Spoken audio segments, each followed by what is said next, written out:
안녕하세요. 마인드TV 안상현입니다.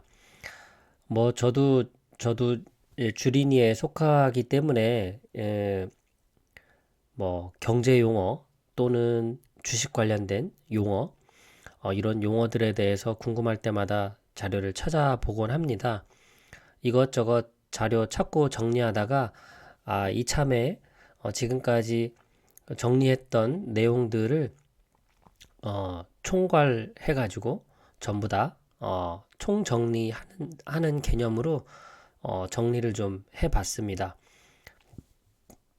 저도 어, 이런 쪽에 주식 전문가가 아니기 때문에 보통 검색해서 나오는 그런 그 내용들을 기반으로 해서 정리를 했다는 점 그렇게 이해해 주시면 좋을 것 같습니다. 자, 우선 워런 버핏 이런 이야기를 했네요. 주식에 투자하는 가장 좋은 방법은 곧 인덱스 펀드에 투자하는 것이다. 인덱스 펀드는 그야말로 투자자에게 유리한 저가 상품이다. 워런 버핏이 그 아내에게 그 유언을 남기듯이 했던 이야기가 유명하죠. 자기가 가지고 있는 전체 재산 중에서 몇 프로인가요? 90%인가요? 그것은 이제 기부하기로 했고, 나머지 이제 자산에 대해서는 10%는 채권 쪽에 어, 투자를 운용하도록 맡기고, 나머지 90%는 S&P 500 인덱스 펀드에 투자해서 운용을 하면 좋겠다. 이제 이런 식의 어떤 이야기를 남겼죠.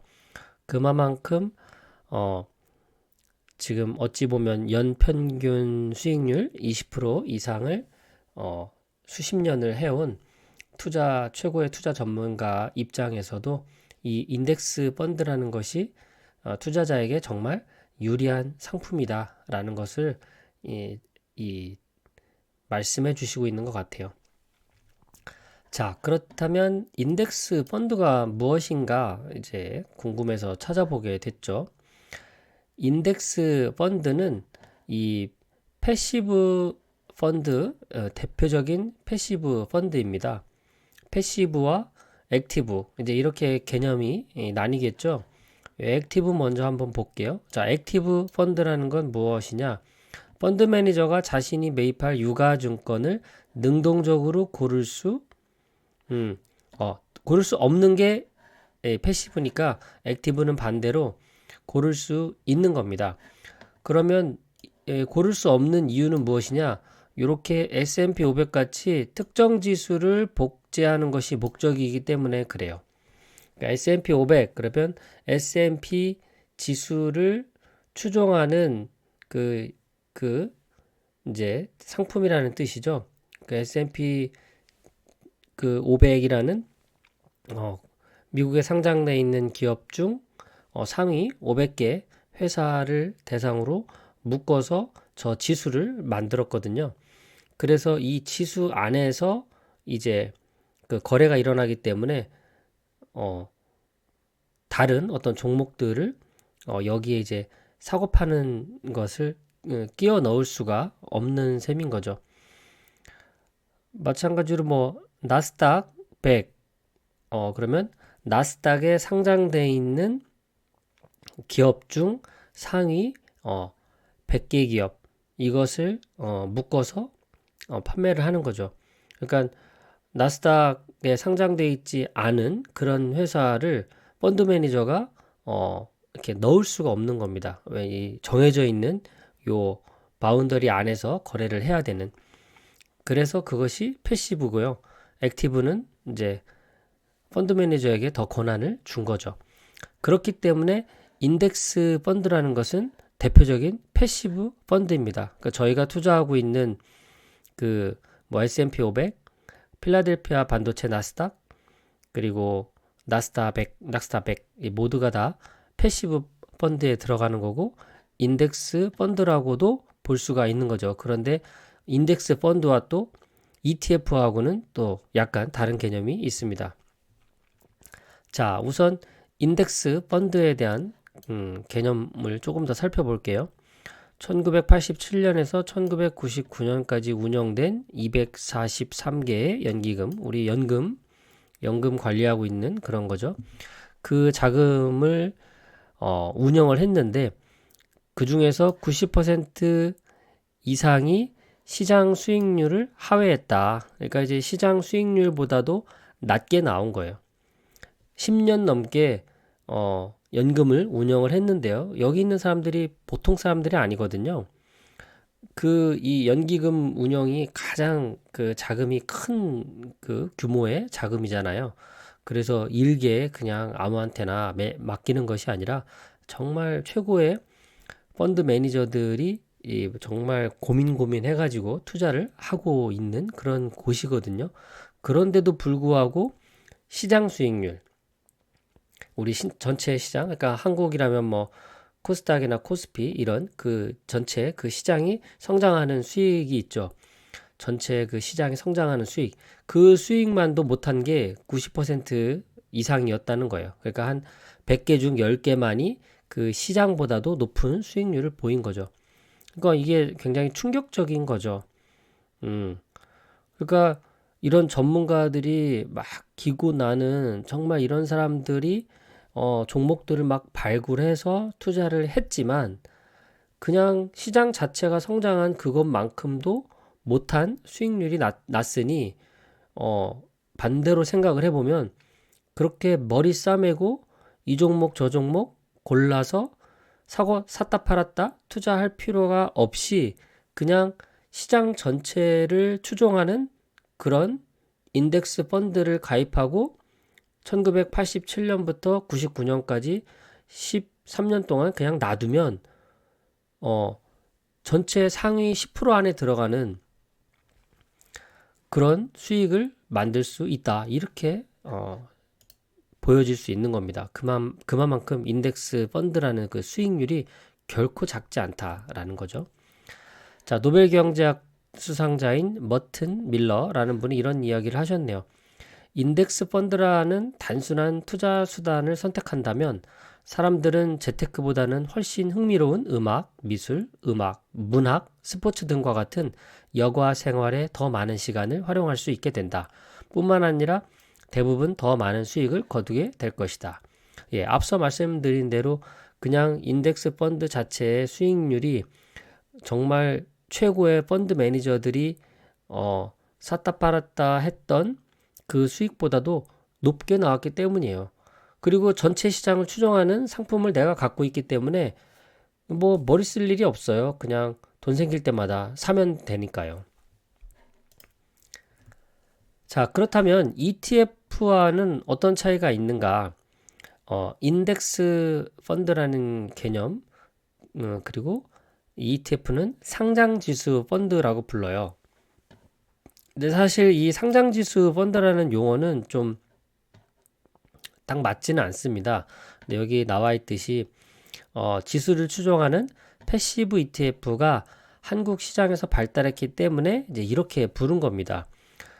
대부분이 그러니까 그 패시브 ETF이기 때문에 상장지수 펀드라는 용어와 ETF를 거의 같은 개념으로 쓰고 있는데요. 정확하게 ETF를 뜻하는 용어는 이 익스체인지 트레이드 요 약자잖아요. ETF 이거 펀드고요. 그러니까 증권거래소에서 매매 가능한 펀드를 뜻하는 뜻이 ETF입니다. 근데 한국에서 판매하고 있는 대부분의 ETF는 이제 패시브 ETF가 대부분이죠. 액티브 ETF도 있기 때문에 상장지수 펀드라고 해석하는 방식보다 그냥 ETF라고 이 자체를 부르는 것이 훨씬 더 정확한 개념일 것 같아요. 제가 ETF라는 걸 검색하다 보면 그 상장지수 펀드라고 그렇게 번역한 내용이 이렇게 자주 보이거든요. 그런데 그냥 ETF는 ETF로 부르는 것이 더 정확한 것 같아요. 자, 인덱스 펀드가 이제 보통 펀드처럼 자산운용사 혹은 은행 등을 통해서만 매매하는 방식의 펀드라면 이 펀드라는 것은 여러분들 가입할 때 어디 주로 가세요?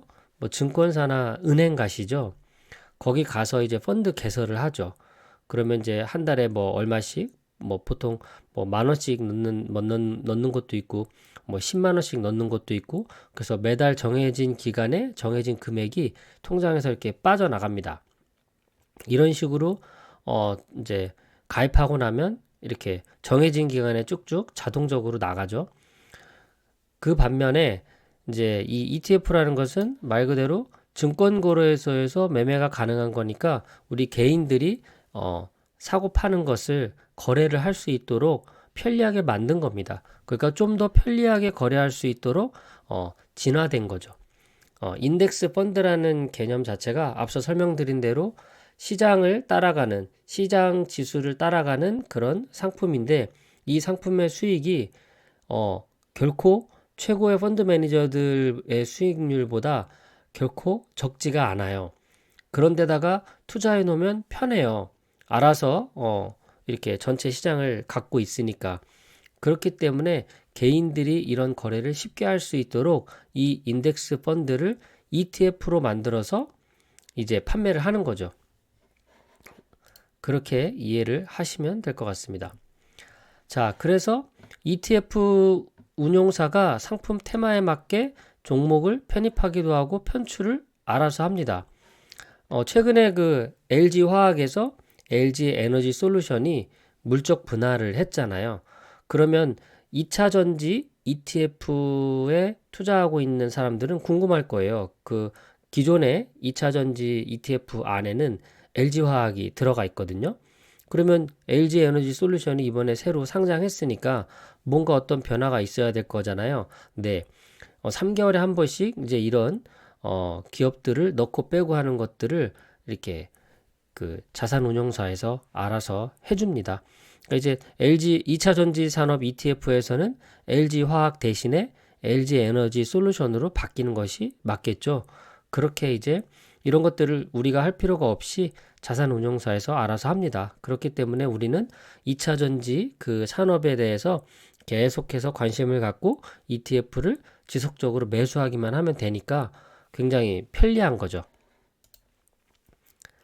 그리고 마찬가지로 예를 들어 나스닥 100 ETF 그 상품을 우리가 가지고 있다 그러면 나스닥 100 종목 그 1위부터 100위까지 어떤 회사인지 우리가 매번 들어가서 확인할 필요가 없다는 거예요.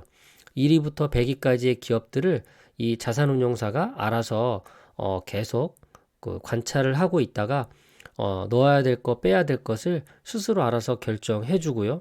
그리고 비율도 이제 더 어떤 잘 나가는 기업, 말하자면 이익을 더 많이 내는 기업이 있다면 거기에 비중을 조금 더 높이고 그리고 요즘 뭐 그 좀 빌빌 되는 그런 회사다 그러면 비중을 낮추고 이런 최대한 수익이 날 수 있도록 이런 조치는 이 전문가들이 알아서 해주고 있다라고 보시면 됩니다.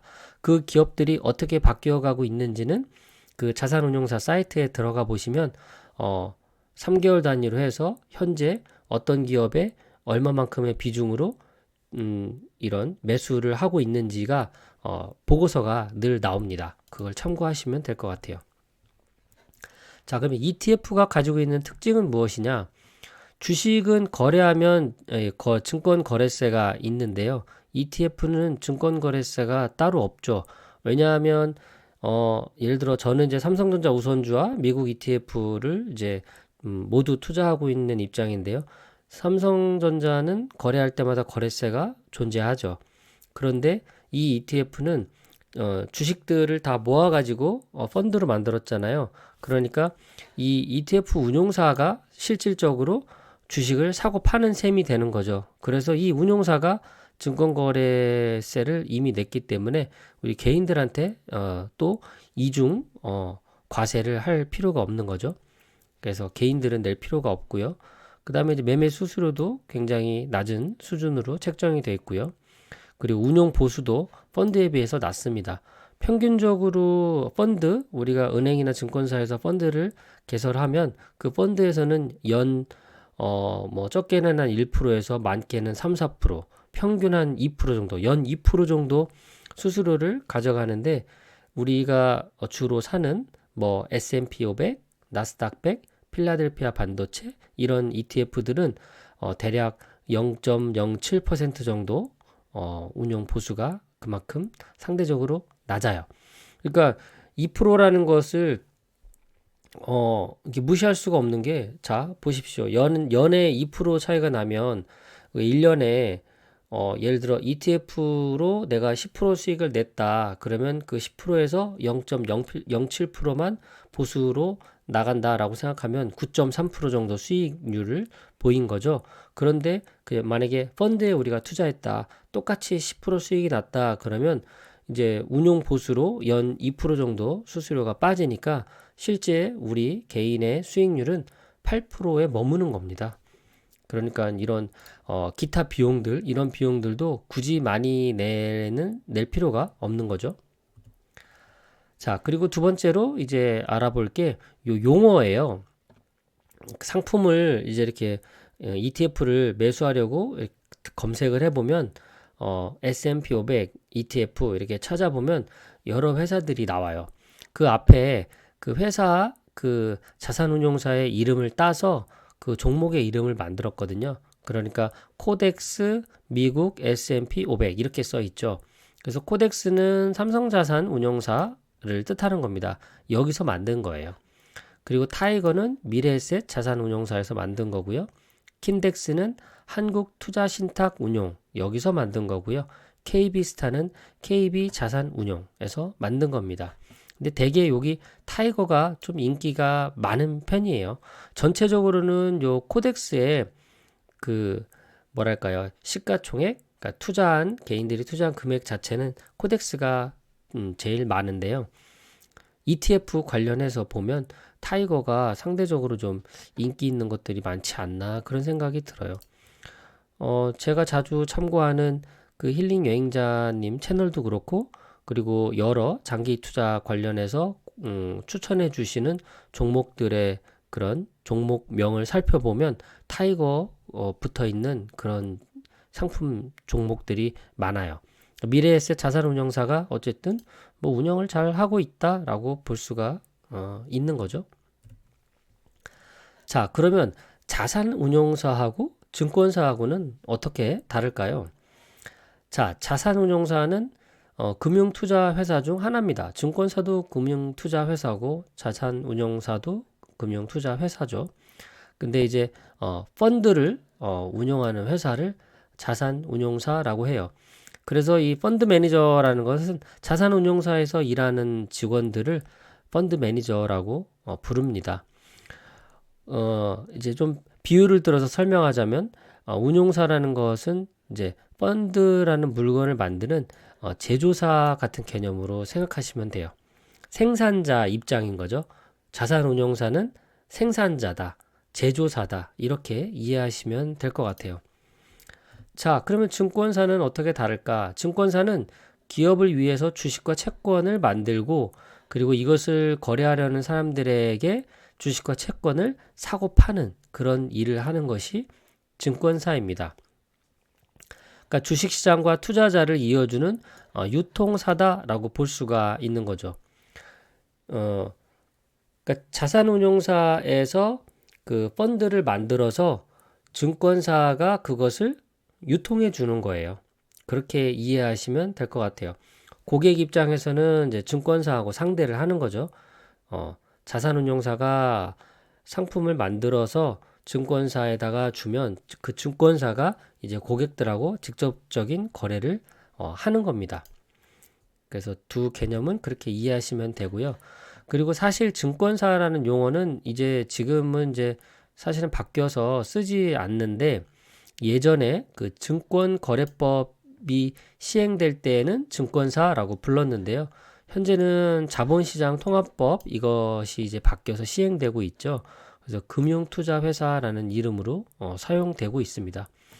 예전에 굿모닝 신한증권 이렇게 불렀다면 현재는 신한금융투자 이렇게 부르고 있고, 또 하나대투증권 이렇게 불렀는데요. 지금은 하나금융투자 이렇게 부릅니다. 그런데 이제 증권사라는 이름 자체가 워낙에 우리가 오래 써왔던 대부분이 상식적으로 알고 있는 용어다 보니 지금도 그냥 편리하게 증권사라고 부르고 있는데요. 원래는 이제 이렇게 바꾸어 불러주는 게 맞겠죠. 자, 그러면 이제 여러 이렇게 ETF가 많아요. 요즘 제가 좀 더 집중하고 있는 상품 3개가 S&P 500, 나스닥 100, 필라델피아 반도체 나스닥 이 세 종목에 좀 더 집중을 하고 있는 편인데요. 이 중에서 그러면 어떤 걸 사면 될까? 자, 타이거 아까 말씀드렸듯이 자산운용사가 미래에셋, 코덱스 삼성, 뭐 KB 이렇게 자산운용사들이 각각 있죠. 자산운용사만 다른 거지 요 S&P 500 이 지수를 추종하는 그런 개념들은 다 똑같습니다. 그러면 이 4개 중에 어떤 회사 거를 선택하면 좋을까? 그 기준이 요 시가총액이 중요해요. 시가총액. 말하자면 타이거 S&P 500에는 현재 1조 3천억 이상이 투자금으로 모여 있는 거예요. 1조 3천억이 모여 있다는 얘기는 어떤 의미일까요? 많은 사람들이 여기에 거래를 하고 있는 거죠. 그러니까 우리가 만약에 매도를 한다고 했을 때 이 시가총액 규모가 큰 곳이 아무래도 쉽게 팔리겠죠. 거기에 사람들이 많이 모여 있으니까요. 상대적으로. 그러니까 투자한다면 요 S&P 500 ETF를 매수하고 싶다면 타이거 S&P 500이 낫겠죠. 지금 ETF라는 것도요, 폐지가 됩니다. 우리 돈이 날아가지는 않아요. 우리 돈은, 원금은 다, 우리 투자한 돈은 다 받을 수가 있는데, 어쨌든 이 ETF도 이런 어떤 이런 투자 금액이 너무 작고, 거래가 빈번하게 일어나지 않고, 그런 몇 가지 조건에 해당되면 이 ETF도 상장 폐지가 됩니다. 그렇기 때문에 번거롭죠. 폐지가 되면 또 그 폐지된다는 그 통보 기간 안에 또 이런 것도 매도하고 이렇게 해야 되니까요. 그러니까 그런 번거로운 것보다는 요거 그냥 타이거 S&P 500 요거 사시는 게 좋습니다. 자, 그런데 이게 금액이 한 주의 금액이 조금씩 이렇게 다르죠. 이게 시작점이 달라서 그래요. 2020년부터 시작한 그 타이거 S&P 500은 현재 13,100원까지 올라와 있죠. 10,000원에서 시작해서 이제 3,100원 수익이 발생한 셈입니다. 그런데 이제 21년도에 출발한 요런 코덱스나 KB스타는 상대적으로 지금 주가가 좀 낮죠. 11,495원 정도 이렇게 됩니다. 그러니까 1년 사이에 차이가 벌써 이렇게 많이 난 거예요. 그래서 요거 투자하시면 좋을 것 같아요. 타이거 S&P 500.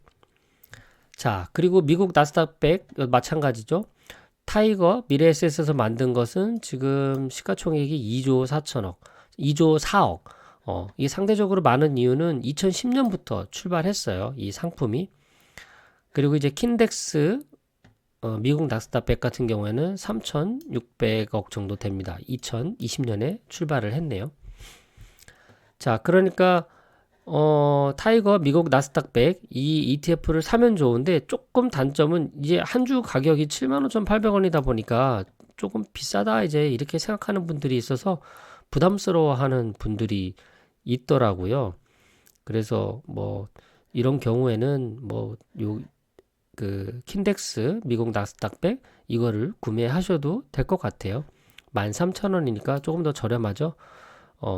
이게 이제 시가총액이 커서 요거 타이거를 권장하고요. 한 주가 가격이 나는 좀 몇 주 더 이렇게 사고 싶은데 가격이 부담스럽다 그러면 요 킨덱스 13,000원 요거를 매수하시면 될 것 같습니다. 자, 그리고 미국 필라델피아 반도체 나스닥은 고민할 필요가 없죠. 지금 현재 타이거에서 미래에셋에서 만든 것밖에 없어요. 그래서 그냥 이걸 매수하시면 됩니다. 미국 필라델피아 반도체 나스닥 ETF 이렇게 사시면 돼요. 지난 10년 평균 수익률을 비교해 보니까 뭐 우리나라에서는 지금 10년 이상 된 게 없잖아요. 그 상품이 물론 이제 나스닥 100은 이제 그 10년 정도 됐으니까 요것은 이제 수익률이 나옵니다. 하지만 S&P 500이나 필라델피아 반도체 나스닥 같은 경우에는 그렇게 오래되지 않았기 때문에 10년 수익률이 없어요. 그래서 현재 미국에 똑같은 지수를 추종하고 있는 상품들이에요. 용어만 다른 거라고 보시면 돼요. 미국에 직접 투자하는 상품들 SOXX라고 불러요. 필라델피아 반도체 나스닥 이 지수를 추종하는 똑같은 상품을 미국 현지에서 판매하고 있는데 이건 이제 달러로 사야 되겠죠. 그리고 미국하고 우리나라하고 이제 시간이 다르니까 밤에 11시 반부터 새벽에 5시 반까지인가요? 6시까지인가요? 5시 반까지인가? 그때까지 현지에서 달러로 거래하시는 겁니다. 어쨌든 이 수익률과 이 수익률이 다르지 않기 때문에 이걸 참고로 비교하면 될 것 같아요. 필라델피아 반도체 나스닥 같은 경우 지난 10년 825% 그러니까 약 9.2배 그렇게 성장했어요. 그리고 QQQ라고 불리는 것 우리 한국에서는 이제 나스닥 100 ETF죠. 요것은 511% 그러니까 약 6배 상승했고요. SPY라고 불리는 것 S&P 500 이것은 243% 3.4배 정도 상승을 했습니다. 10년을 놓고 보면 필라델피아 반도체 나스닥이 가장 높았고 그 다음에 나스닥 100, 그 다음에 S&P 500이에요. 이 종목의 개수가 차이가 나니까 아무래도 등락도 영향을 좀 더 받는 것 같아요. 지금 30종목이거든요. 필라델피아 반도체 나스닥 말 그대로 반도체 나스닥에 상장돼 있는 여러 회사들 중 반도체 관련 회사들만 모아놓은 거예요. 30개 회사만. 그러니까 반도체 시장의 어떤 등락에 영향을 받겠죠. 근데 뭐 최근 반도체 시장은 너무 좋았고 앞으로도 기대가 되기 때문에 당분간은 필라델피아 반도체 나스닥 요 ETF가 꾸준한 수익률을 내지 않을까 그렇게 예상이 되고요. 나스닥 100은 100종목입니다. 나스닥 상장돼 있는 100개 상위 100개 회사들 그리고 S&P 500은 500종목이고요. 그러니까 안정성으로 놓고 보자면 S&P 500이 제일 좋고 그 다음에 나스닥 100, 그 다음에 필라델피아 반도체 나스닥 이런 순서가 되겠죠. 수익률로 보면 반대로 필반나 나스닥 100, S&P 500 이런 식이 되겠죠. 그러니까 이것을 어떻게 투자할까 포트폴리오를 만약에 고민하신다면 이 개인의 성향에 따라 달라지겠죠. 나는 안정성이 더 중요해 라고 생각한다면 S&P 500 이것을 적극적으로 매수하시는 것이 좋고요. 그리고 만약에 나 같은 경우는 투자 기간도 아직 여유가 있고 나이도 아직 어리기 때문에 좀 더 장기적으로 이렇게 수익률을 좀 높게 가져가고 싶어. 그러면 필라델피아 반도체 나스닥 ETF를 또 매수하시면 되고요. 만약에 또 뭐 이런저런 수익도 좀 챙기고 안정성도 나는 챙기겠다라고 생각하신다면 3분의 1씩 투자하시면 될 것 같아요. S&P 500에 뭐 3분의 1, 나스닥 100 3분의 1, 필라델피아 반도체 나스닥 3분의 1 이런 식으로 자신의 성향과 목적에 맞춰서 요 세 종목을 고루고루 가져가시길 권합니다. 세 종목 다 가져가셨으면 좋겠어요, 저는. 자, 오늘 뭔가 제목은 뭐 주식 투자한 지 1년 미만인 주린이를 위해서 용어나 개념들을 정리하는 그런 시간으로 준비해 봤습니다. 준비한 건 여기까지고요. 또 끝까지 시청해 주셔서 고맙습니다. 편안한 시간 되시길 바랍니다. 감사합니다.